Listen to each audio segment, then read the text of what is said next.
I will remember the works of the Lord. Surely I will remember thy wonders of old. Psalm 77, verse 11. Asaph repeats himself.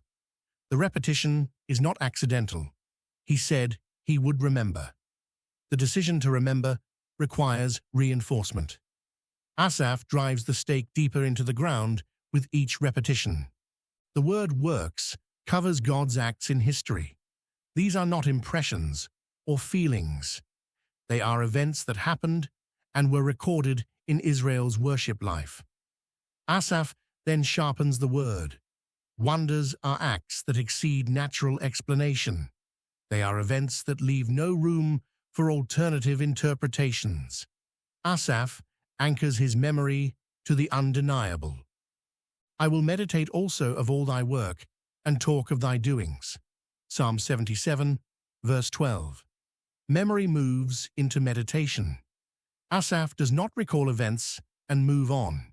He turns them over, examines them from every angle, presses into them the way a man presses into bread to test its substance. The word meditate carries the idea of a low, sustained murmuring. It echoes with the persistent noise of a man who cannot cease pondering.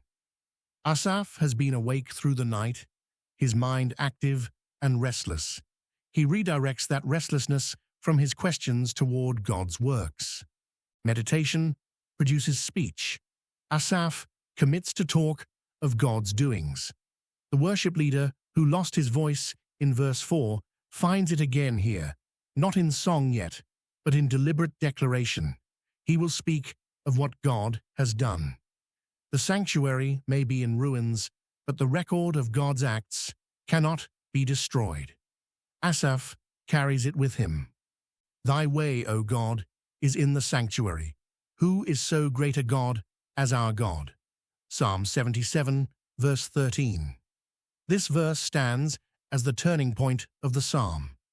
Asaph has moved from sleepless questioning to deliberate memory, from memory to meditation, from meditation to speech, and now speech produces declaration. God's way is in the sanctuary. The word sanctuary here refers to holiness itself, God's holy character and dwelling.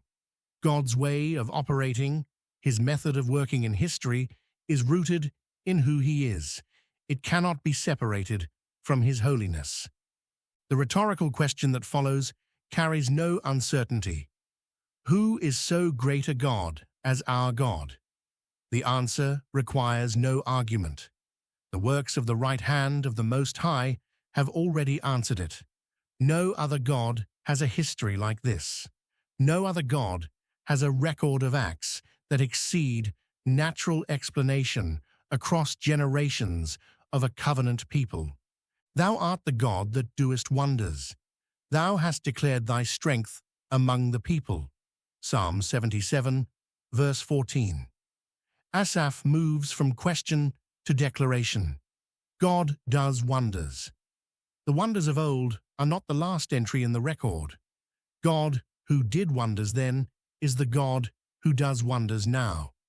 Asaph declares God has made his strength known among the peoples, not only Israel. The Exodus was witnessed by Egypt and the surrounding nations.